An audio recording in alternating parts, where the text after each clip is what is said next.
Bonjour à tous, ça dépend de là où vous êtes. Bienvenue sur Expression Show avec Olivier Kabaïdi, ici en Afrique du Sud, Johannesburg.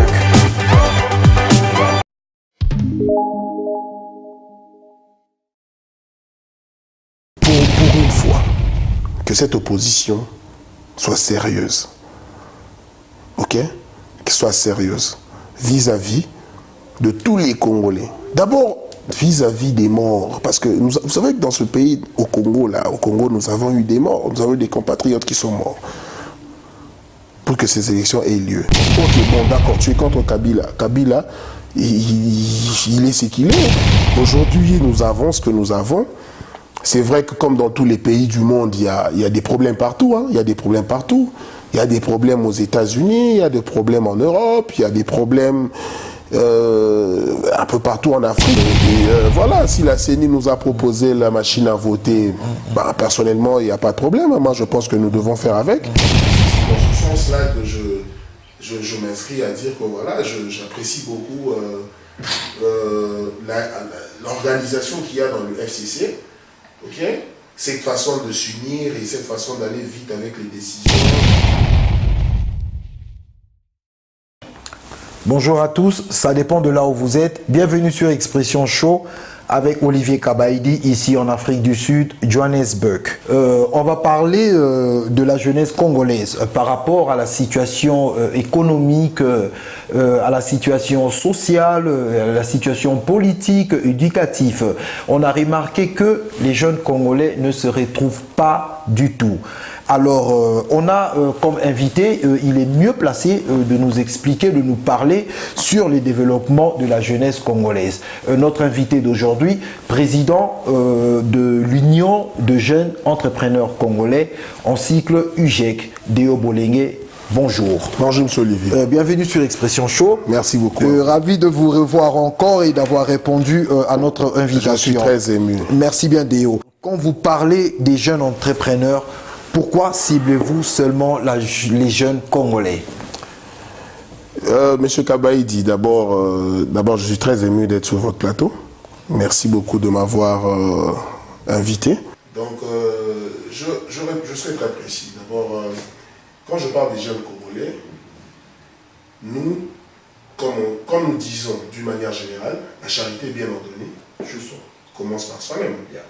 Voilà, donc nous avons réfléchi avec un certain nombre d'amis à travers le monde et nous avons constaté certains problèmes particuliers, c'est-à-dire par rapport à notre histoire, par rapport à tout ce que nous avons eu comme expérience, nous, Congolais, et surtout la jeunesse qui a beaucoup plus souffert. C'est-à-dire, quand je parle de la jeunesse, c'est-à-dire la jeunesse depuis la zaïrisation du Congo. Nous sommes beaucoup plus axés sur la politique. C'est-à-dire, le Congolais est beaucoup plus axé sur la politique. Donc, nous réfléchissons beaucoup sur la situation politique du pays. Aussi longtemps, il y a d'autres choses à faire à part... Bien sûr. C'est-à-dire, un pays comme la nôtre aujourd'hui, avec tout ce que nous avons comme... défis à relever par rapport aux autres. Et par rapport à la réalité actuelle, ok? Quand je parle de la réalité, j'aimerais bien rappeler que je parle de la réalité économique, c'est-à-dire en termes d'emploi, en termes d'entrepreneuriat, en termes de développement de soi, quoi. Donc le jeune Congolais est perdu. Il y a totalement un manque de leadership. C'est pour cela, nous, UJEC, nous nous sommes dit, voilà, nous devons réfléchir. Parce que nous autres, peut-être, nous avons eu la chance d'évoluer à l'étranger. Et bien sûr, nous avons été au Congo, parce que c'est là que nous avons fait nos études primaires, secondaires et une partie de l'université, ainsi de suite. Mais peut-être que les chances que nous avions eues, les autres ne les ont pas. Vous voyez, parce que s'il faut parler de la population congolaise en général, je pense que la jeunesse aujourd'hui occupe la grande majorité. Ok? Et malheureusement, c'est nous qui souffrons. C'est nous qui souffrons. Nous souffrons pourquoi? Parce que je viens de le dire, je vais me répéter, qu'il y a un manque total de leadership. Il y a un manque de leadership. Donc, et quand vous parlez, il y a un manque total de leadership, c'est quel genre de leadership politique ou... Non, c'est-à-dire, quand je dis manque de leadership, c'est-à-dire... bon, je vais aller directement au point. Déjà, aujourd'hui, nous sommes en plein processus électoral hein, dans notre pays. Et moi, je peux mettre ma langue au cou et te dire que voilà, j'ai sur tous mes amis à moi que j'ai au pays, etc. La majorité de mes amis ont postulé. Vous comprenez? Et c'est très intriguant parce que ouais, c'est bien beau de devenir député national ou être actif politiquement, mais bon, c'est pas la politique qui résout les problèmes. C'est pour revenir sur le processus électoral, puisque vous l'aviez mentionné, pensez-vous que la façon dont les choses se passent, c'est démocratique? Le processus électoral. Mais écoutez, moi d'abord, je tiens ici à vraiment... d'abord, je suis patriote, parce que je suis congolais. Aujourd'hui, je peux me taper la main sur la poitrine pour dire que, au moins une fois dans l'histoire, parce qu'on se rappellera, hein, l'histoire va nous renseigner, sinon nos enfants, ok, que aujourd'hui, nous devons être fiers de notre pays, parce que je pense que nous sommes à la troisième... c'est plutôt la troisième fois que nous ayons des élections à scrutin, enfin des élections démocratiques, ok, depuis 2006, si je ne me trompe pas. Le président Kabila a organisé les élections démocratiques en 2006. C'était pour la première fois que nous, les Congolais, nous allions voter. Et nous avons eu la même chose en 2011 et voilà, aujourd'hui en 2018, nous avons aussi des élections. C'est déjà un point très positif et que nous, jeunes, nous devons absolument soutenir cette procédure. Et pensez-vous que ces élections de novembre, ces scrutins de novembre 2018 sont-ils honnêtes et justes? D'abord, je ne comprends pas ce que vous voulez dire par honnête. Selon les lois constitutionnelles de la République. Bon, enfin, je ne suis pas juriste d'abord, hein. Je ne suis pas expert en droit constitutionnel, puisqu'il y a des experts en ça. Moi, je suis plutôt dans un autre domaine. Mais mon humble avis est que, quand je vais le dire, c'est quelque chose de très positif. C'est quelque chose de très positif. Et déjà, le fait d'avoir des élections, c'est déjà quelque chose de grand, ok? Puisque on ne va pas du jour au lendemain organiser des élections, ça engage des frais, ça engage une organisation, des gens sérieux, et voilà quoi. Et aujourd'hui, nous avons ce que nous avons. C'est vrai que comme dans tous les pays du monde, il y a des problèmes partout, hein, il y a des problèmes partout. Il y a des problèmes aux États-Unis, il y a des problèmes en Europe, il y a des problèmes un peu partout en Afrique. Nous aussi, moi je vis en Afrique du Sud et je pense qu'il y a eu des problèmes ici aussi, en Afrique du Sud, précisément à Johannesburg, Pretoria et tout. Il y a eu le ANC et tout ça. Donc, c'est-à-dire, nous devons dire oui, que voilà, nous avons des élections d'abord. Un, de deux, comme on dit, tout ce qu'il y a comme réclamation ou recommandation ou enfin je ne vais pas trop parler de ça, mais bon, c'est un sujet qui allume la toile sur Facebook, partout, sur les réseaux sociaux. Nous devons rester positifs, ok? Nous devons rester positifs, faire confiance à nos institutions, c'est-à-dire notamment nous avons la CENI, si je ne me trompe pas, la CENI qui est supposée organiser les élections avec toute indépendance. Donc moi qui est congolais, je pense que je dois observer et souhaiter jeter des fleurs. Que pensez-vous de la machine à voter? mais monsieur Olivier, c'est comme si... Moi, je voulais plutôt parler de l'UJEC, mais bon, la machine à voter, est un engin électronique. Je ne suis pas électronicien. Je ne suis pas plutôt un expert des IT. Okay. Moi, je suis plutôt un homme d'affaires. Je suis plus dans la proximité, dans l'individu. Donc, le domaine virtuel n'est pas vraiment mon domaine, mais bon, moi, quand je vais le dire, je pense que nous devons faire confiance à la CENI. Nous devons faire confiance à la CENI. Et puis, s'ils proposent à nous, les Congolais, d'avoir une machine à voter, puisque ça va nous prendre, c'est lorsque j'écoutais, parce que j'essaie de suivre aussi. Je rappelle que je suis Congolais, donc j'ai le droit de m'exprimer sur ça. Évidemment. Donc, voilà, si la CENI nous a proposé la machine à voter, personnellement, il n'y a pas de problème. Moi, je pense que nous devons faire avec. Si ça va nous aider à aller plus vite, puisque nous voulons avoir des résultats plus vite.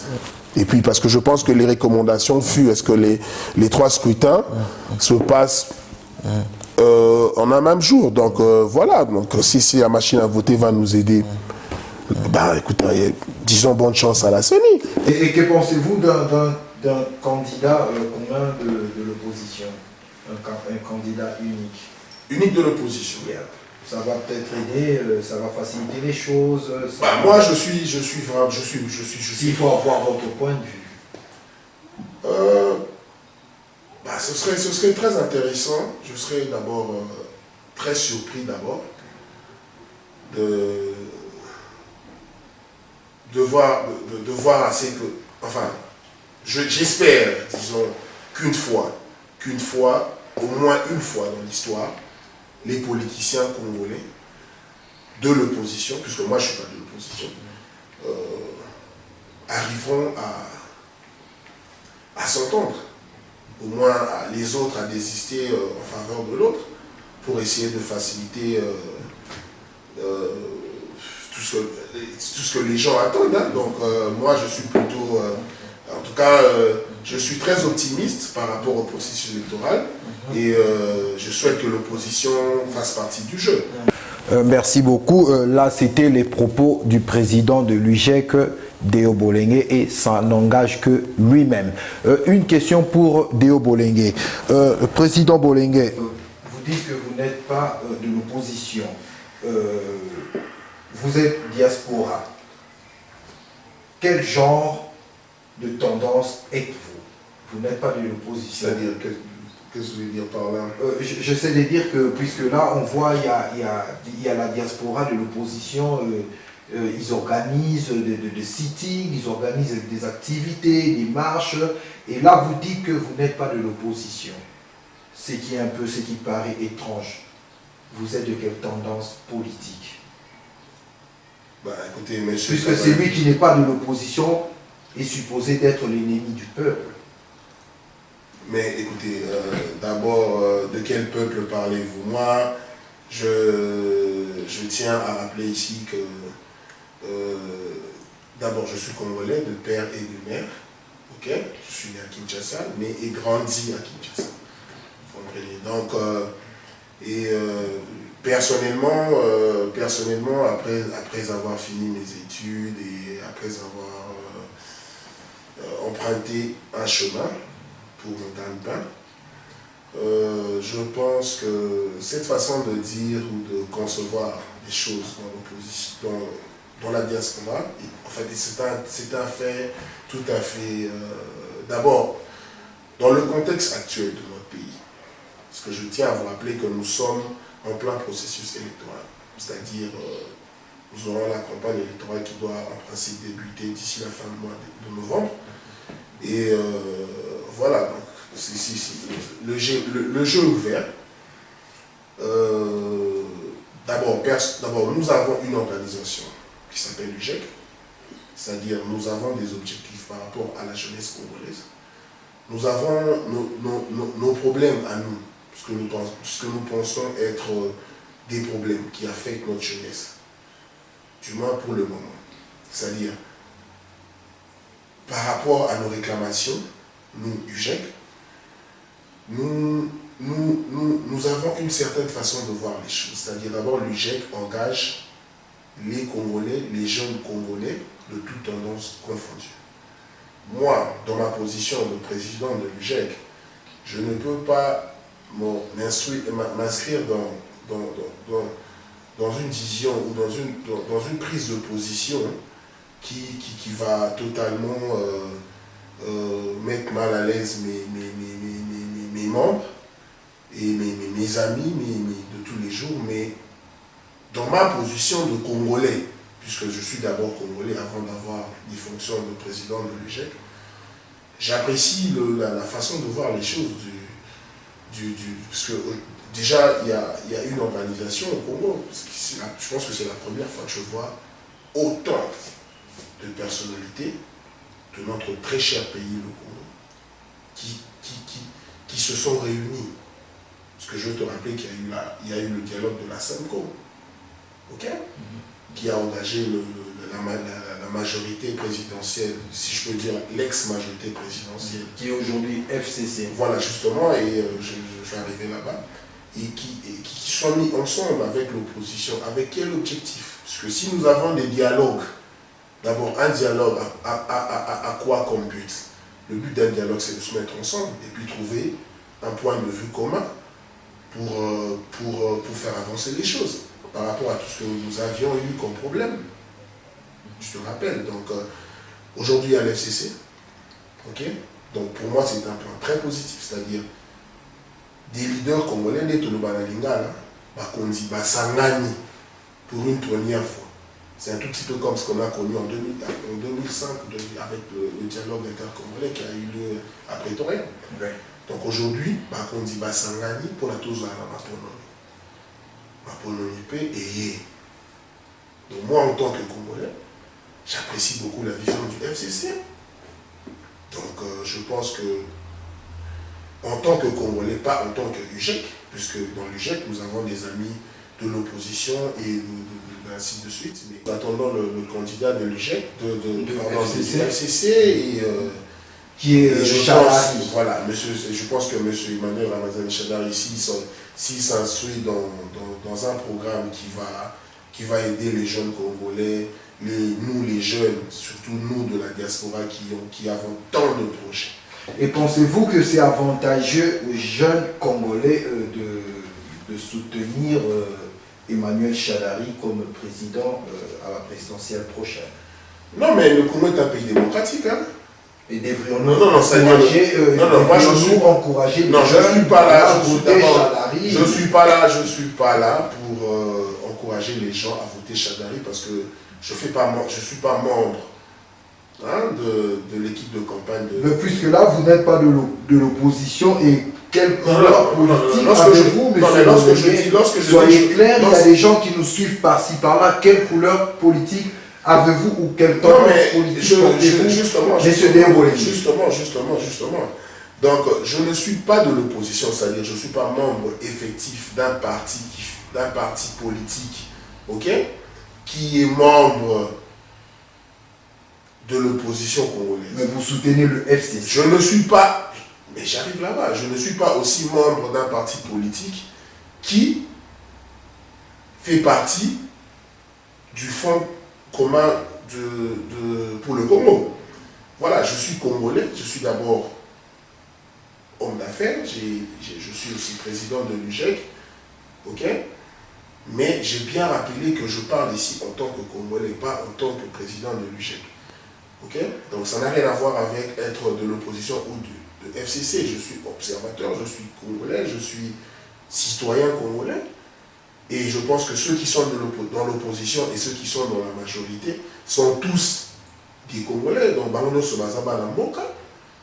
Alors, chacun, en tant que Bisso, parti politique, nous avons chacun sa vision, sa façon de voir les choses et totalement démocratiquement, on peut apprécier ou ne pas apprécier la vision d'une partie ou de l'autre. Donc, c'est dans ce sens-là que je m'inscris à dire que voilà, j'apprécie beaucoup l'organisation qu'il y a dans le FCC, ok? Cette façon de s'unir et cette façon d'aller vite avec les décisions et j'apprécie beaucoup. Donc Voilà, c'est un tout petit peu mon faible, quoi. Merci bien, Dio Bolingue. Toujours branché sur Expression Show, vous aviez compris les impressions du président Lulijek, Dio Bolingue, sur sa tendance politique. Alors, pour revenir maintenant sur le développement de la jeunesse, des jeunes Congolais, Dio Bolingue, j'ai une question pour vous. Quel genre de projet avez-vous pour développer la jeunesse congolaise? Bon, c'est-à-dire, d'abord, s'il faut tenir compte de nos problèmes, parce qu'aujourd'hui, la jeunesse congolaise est affectée de plusieurs façons. Okay? Nous avons beaucoup de problèmes. Nous avons effectivement beaucoup de problèmes. D'abord, nous avons des problèmes dans le domaine de l'éducation. Okay? Puisque, comme nous pouvons tous le constater, que si la jeunesse n'est pas très bien armée, ok? Quand je dis armée, c'est-à-dire intellectuellement parlant, avoir un bagage, ok? Avoir une ouverture d'esprit, cette espèce de liberté de rêver, tu vois? Nous sommes un peu en retard par rapport aux autres. C'est-à-dire quoi? Aujourd'hui, s'il faut regarder les chiffres, la jeunesse congolaise, s'il faut tenir compte du Congo, du grand Congo, c'est-à-dire Congo, c'est pas Kinshasa. C'est pas Kinshasa. Si à Kinshasa, c'est à peine que tu trouves des internet cafés, comme on l'appelle ici. Donc, la jeunesse congolaise, déjà avec l'électricité là, qui nous dérange beaucoup, les jeunes congolais n'ont pas accès à l'Internet, d'une manière générale. C'est à peine, c'est vraiment la plus petite minorité. Donc déjà, s'il faut aller dans ce domaine-là, puisqu'il n'y a rien que tu puisses faire aujourd'hui sans l'informatique, s'il faut l'appeler comme ça, malgré que ce soit un domaine assez vaste.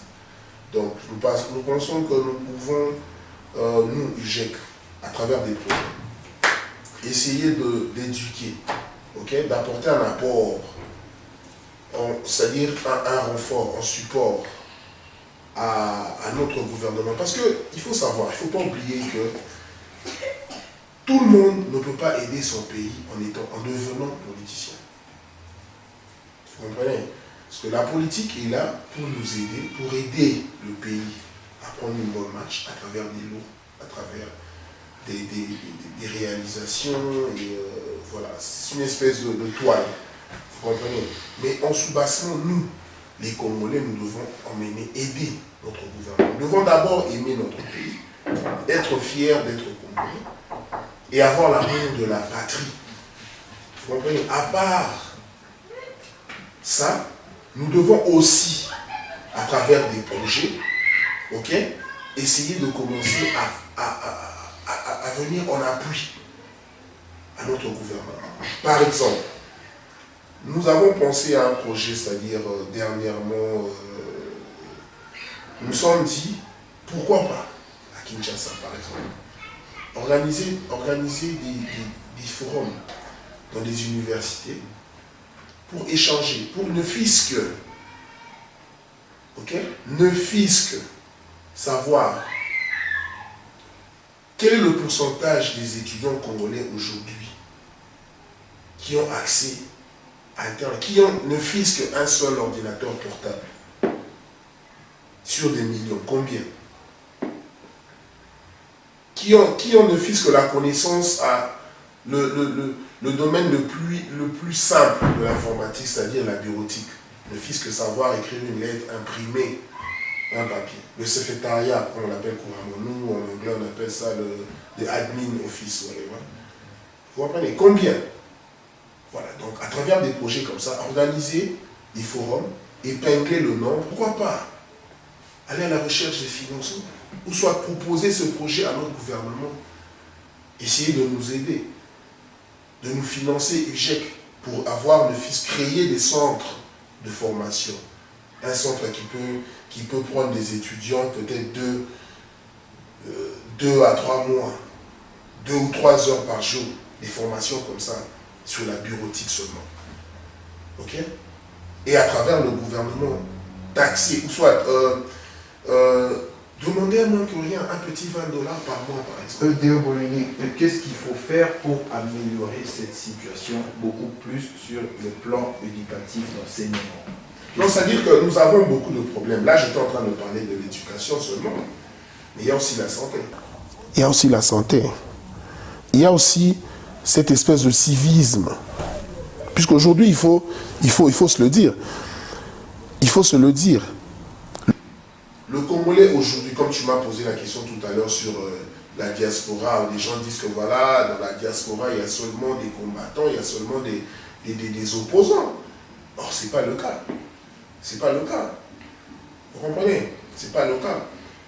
Dans la diaspora, il y a des jeunes, il y a des intellectuels, il y a des patrons d'entreprise qui ont des visions. Il y a beaucoup de gens qui ne sont peut-être pas visibles sur la scène politique ou bien dans les médias, mais qui sont des Congolais et qui font beaucoup de choses positives, bien. Vous comprenez? C'est pour ça que nous, notre optique à nous, soit notre vision à nous, c'est de nous mettre ensemble. Ok? Déjà, à travers le monde, nous avons sillonné le monde avec UGEC pour essayer de parler avec les compatriotes. Il y a des centaines d'amis qui font partie des UGEC avec lesquels nous avons des projets. C'est pour ça que je dis que voilà, dans UGEC, nous avons des débats. Il y a des membres de UGEC qui sont de l'opposition, des membres de l'UGEC qui sont de la majorité, il y a des membres de l'UGEC qui soutiennent, voilà.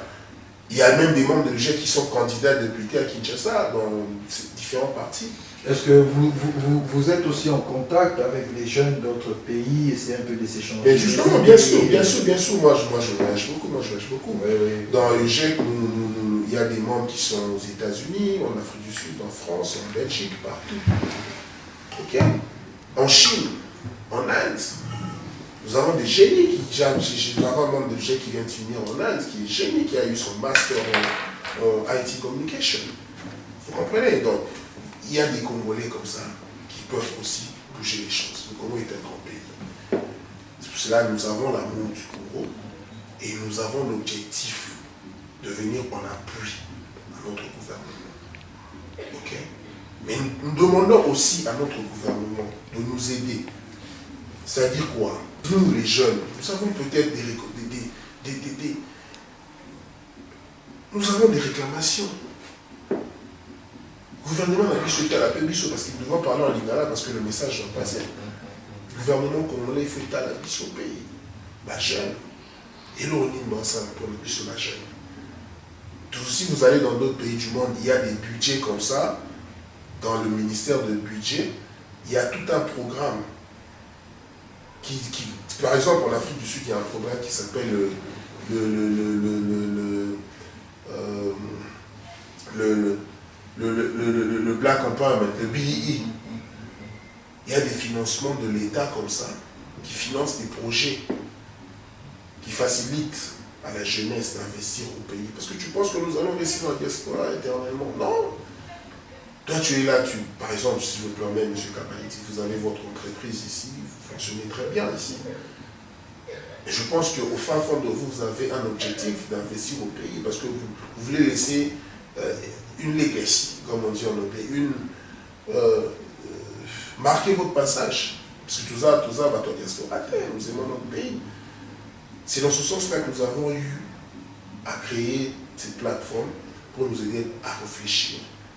Nous les Congolais, les jeunes Congolais, comment est-ce que nous pouvons contribuer pour ne pas rester spectateurs? Parce que généralement dans la diaspora, qu'est-ce qui se passe? Les gens se disent non, voilà, moi par exemple, et le comble c'est quoi? Les gens sont influencés, il y a des gens de mauvaise foi, des leaders de mauvaise foi qui influencent des jeunes de la diaspora dans une espèce de culte de personnalité pour les emmener dans une certaine façon de réfléchir. Or, ce qui devait être enseigné, parce que je parlais du civisme, c'est d'abord l'amour de la patrie, pas d'une manière négative. Mais il faut qu'on se le dise, en fin de compte, après avoir été, moi de la diaspora, que ce soit toi de la diaspora ou qui que ce soit, de l'opposition, combattant, résistant, moi de la majorité, qui que ce soit, whatever. Et en fin de compte, c'est quoi l'apport? Qu'est-ce que le pays gagne? Qu'est-ce que nos frères, nos petits frères, nos neveux, nos balais qui n'habitent sur le venir, ils gagnent quoi?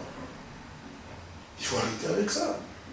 Il faut amener des projets. Si tu te dis que voilà, le Congo n'est pas développé, moi je suis contre ce que le gouvernement fait. Quel est ton apport? Qu'est-ce que tu as déjà essayé de faire seul à travers tes compétences, ton projet pour le pays? Parce que tu ne peux pas en soi changer tout un pays. Tu ne peux que faire ce que tu seras en mesure de faire dans ton coin et influencer les autres pour essayer de faire la même chose ailleurs. Comme ton Barabiso avant tout, il s'appelle sur la montée. Vous comprenez? Donc c'est ça, il y a beaucoup de choses à parler dessus. C'est pour cela, l'important pour nous était de nous réunir d'abord. Nous réunir. Échanger comme je suis en train d'échanger. D'autres compatriotes pour essayer de voir, dans la mesure du possible, qu'est-ce que nous pouvons faire ensemble, chacun dans son domaine. C'est comme ça que la Chine a développé. Donc c'est un peu ça, c'est un peu ça. Et quelle est votre vision sur la jeunesse congolaise? Non, mais moi je vois la jeunesse congolaise grande, très grande. C'est comme je disais tout à l'heure, c'est juste qu'il y a un manque de leadership. Un leadership sérieux. Sérieux, qui dit les choses telles qu'elles sont. Mais qui ne parle pas pour influencer à ses propres fins, pour obtenir une certaine notoriété, pour essayer d'inculquer un certain idéologie. Ok? Mais plutôt pour rappeler à ceux qui sont de la diaspora d'abord et à ceux qui sont au pays que Tolingana Mboka. Tolingamboka. Tolobate que non. Moi, je suis contre Kabila, moi, je suis contre Chadari, moi, je suis contre Félix Tshisekedi, je suis contre Bemba, je suis tout ce qui se passe. La toile sur les réseaux sociaux, sur Internet, tu sais comment ça se passe. C'est pas ça qui est important. Ce qui est plus important, c'est de réfléchir. Qu'est-ce que toi, tu emmènes sur l'assiette? Ok, bon, d'accord, tu es contre Kabila. Kabila, il est ce qu'il est. Tshisekedi, il est ce qu'il est. Toi, Kabaïdi, tu es ce que tu es. Mais qu'est-ce que Kabaïdi a ne fils que fait pour son école, là où il a étudié, en primaire, par exemple? Depuis que tu travailles en France, en Afrique du Sud ou ailleurs,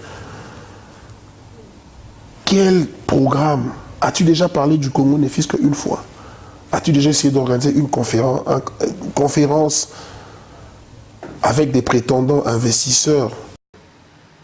Pour ne fût-ce que aider le pays, à ne fût-ce qu'acheter 10 ordinateurs pour essayer de former ne fût-ce que 10 ou 20 personnes à Massina, par exemple. C'est ce qui est important. Le problème, ce n'est pas de se tabasser dessus, de dire que voilà, ça, non, c'est pas ça. Il faut avoir un débat serein, intelligent. Vous comprenez? C'est ce qui manque. C'est ce qui manque. Nous sommes toujours sur Expression Show. Aujourd'hui, l'opposition congolaise se réunit à Genève pour sortir un candidat commun. On va poser une question à Déo Bolingué. Déo Bolingué, que pensez-vous de ce candidat commun que l'opposition s'est réunie aujourd'hui à Genève? Bon, moi je pense que, en tout cas avec toute franchise, M. Kabaïdi, je pense que, au moins, pour une fois, je vais lancer un message à tous nos leaders de l'opposition, nos frères, M. Tshisekedi, M. Bemba, M. Katumbi, M. Vital Kamerhe aussi. Donc, à mon humble avis, je pense que pour une fois, que cette opposition soit sérieuse. Ok? Qu'elle soit sérieuse vis-à-vis de tous les Congolais. D'abord, vis-à-vis des morts. Parce que vous savez que dans ce pays, au Congo, nous avons eu des morts. Nous avons eu des compatriotes qui sont morts pour que ces élections aient lieu. Donc, qu'ils soient sérieux. Je pense que c'est le message que je peux leur lancer. En tout cas, avec toute humilité. Que pour une fois, ok, que les opposants congolais, parce que ce sont des leaders d'opinion que j'estime beaucoup, qu'il nous fasse preuve de responsabilité. Est-ce que vous savez, M. Kabaïdi, que nous avons eu des gens qui sont morts pour ces élections? Nous avons eu des marches à Kinshasa. Nous avons eu des compatriotes qui sont morts. Ok? Pour réclamer ces élections. Et ces élections dans lesquelles M. Joseph Kabila Kabange, le président de la République démocratique du Congo, s'est impliqué personnellement à ce qu'il y ait élection. C'est pour ça que je te dis tout à l'heure que j'apprécie beaucoup la vision et l'organisation du FCC par rapport à ces élections qui nous donnent une fierté à nous les Congolais. Nous avons pleuré démocratie depuis l'époque de Papa Tshisekedi. Ok, conférence nationale, Mosengo, tout ça. Tu te rappelles? Nous avons connu le pillage dans ce pays. Lélo, Tozu Mokondi, a participé sur l'élection en 2006. Mais Mokondi a participé sur l'élection dans quel genre? Mais dans le Lingini. Est-ce que Mokondi... Non, mais moi, je veux être un peu plus concret. Mokondi a participé sur l'élection, il est mon côté. Est-ce que lui qui élection en a pour la loi électorale? Il y a eu un référendum, n'est-ce pas? Nous avons eu un parlement de la transition. À l'époque, juste après les dialogues de Sun City, nous avons eu le 1+4. Tous les chefs rebelles des groupes armés qui sont venus, qui ont travaillé à Kinshasa, sous la direction du chef de l'État, M. Joseph Kabila Kabange. Et aujourd'hui, nous sommes, si je peux me le permettre de dire, à la 3e édition, il y avait élection. Ce sera la 3e fois que Congo ils ont une élection.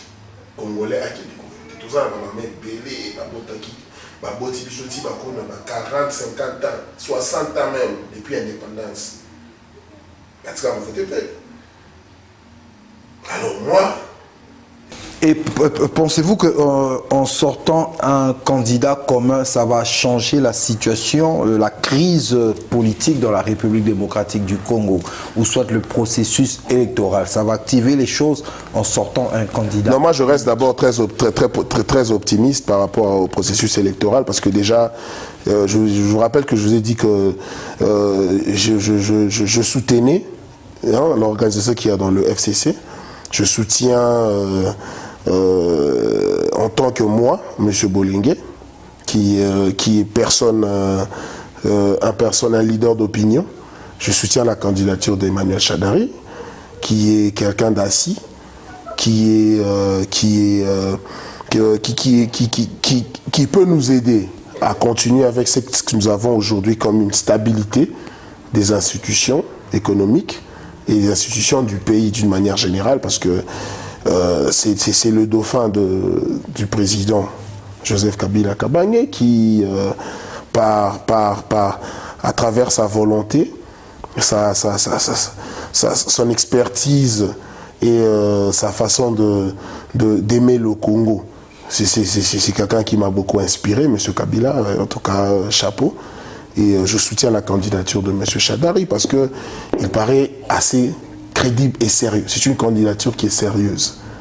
Vous comprenez? Parce que aujourd'hui, nous avons une équipe. J'ai suivi, il y a une équipe qui est sur pied pour la campagne de M. Shadari qui est effectuée à plus de 800 personnes. Et je pense qu'il y a des personnalités politiques dans cette structure, dans cette organisation, qui ne sont pas les moindres. Et pensez-vous que Shadari est mieux placé pour remonter la crise politique dans la République démocratique du Congo? Non, mais déjà le Congo aujourd'hui, c'est pas le Congo c'est pas le Congo d'il y a 20 ans. Monsieur Kabila, là je parle pas comme président de UGEC, je parle comme Monsieur Bolingué, Déo, qui est un leader d'opinion. C'est pour ça que j'en profite pour inviter les jeunes. Les jeunes Congolais d'aller voter le 23 décembre, aller voter pour d'abord pour démontrer notre amour notre mère patrie qui est la République démocratique du Congo, pour démontrer notre respect des institutions et notre volonté de voir finalement pour la première fois une alternance pacifique, c'est-à-dire une passation de pouvoir pacifique entre un ancien président et un nouveau président qui sera élu, que ce soit M. Shadari, que ce soit M. Tshisekedi, que ce soit Vital Kamerhe, que ce soit qui que ce soit. En tout cas, je pense que cela sera gravé dans l'histoire de nos enfants, surtout Bisoba Oyotuzana Bana la diaspora. Comme on a pour une première fois, on a ailleurs que l'élection est salémie, mais ça c'est bêtité, et puis il y a eu passation de pouvoir. Mais hormis ça, je tiens à souligner que moi, personnellement, sans ambigu, je soutiens la candidature de M. Emmanuel Shadari parce que je prône et je milite pour la continuité, pour la stabilité des institutions et pour la continuité de la démocratisation et le développement économique qui est en cours dans mon pays. Et donc je salue la bravoure et le courage de nos autorités qui nous ont permis, qui vont enfin aujourd'hui nous permettre d'avoir non seulement des élections financières à 100% par nous-mêmes, parce que vous savez qu'à l'époque, Sony, Kumbo, Kamunene, le Congo, tous en mesure à organiser l'élection, on a mis sur mon côté avec tout ce que nous avons. En tout cas, je dis merci en tant que Congolais de la diaspora qui aspire au changement et à l'alternance. En tout cas, voilà, donc je pense que le peu des mots que je peux énoncer en ce moment, ça sera un peu ça. En tout cas, voilà, donc voilà, M. Kabaïdi. Ok, merci. Là, c'était Deo Bolenge. Tout ce qu'il a dit, ça n'engage que lui-même. Il félicite Joseph Kabila d'avoir organisé les élections et il soutient la candidature du dauphin, du candidat Emmanuel Shadari. Alors, on va parler, un dernier mot, on va donner à Deo Bolenge. Quels sont les projets de l'UJEC pour les jours je pense que prochains? Yep. En conclusion, l'UJEC en soi souhaite que la paix qui règne aujourd'hui au Congo, et plus précisément à Kinshasa, puisque Kinshasa c'est le siège des institutions nationales, continue. Cette stabilité monétaire, économique qu'il y a au Congo actuellement, l'émergence des jeunes que je salue parce que je reconnais qu'il y a beaucoup de jeunes, beaucoup de mes compatriotes. En tout cas, l'UJEC est basé à Kinshasa et en Afrique du Sud pour le moment. Et nous lançons un appel à tous les Congolais, les jeunes qui ont l'amour du Congo, qui ont des projets, qui ont une vision pour certaines réalisations ou projets à réaliser à Kinshasa et ailleurs, qui pourront nous aider, à nous jeunes Congolais, de se réunir, à nous contacter. Nous avons un numéro, nous avons une adresse email, nous rejoindre, nous appeler sur le téléphone cellulaire au 027 62 345 14 26 027 62 345 14 26 et notre adresse email est le MALAETIB. Merci de nous avoir suivis. Nous sommes bien là à la fin de notre émission. Deo Bolenge était notre invité d'aujourd'hui. Si vous voulez participer sur Expression Show, soyez libre de nous contacter. Nos contacts sont là. See you next time. Bye bye.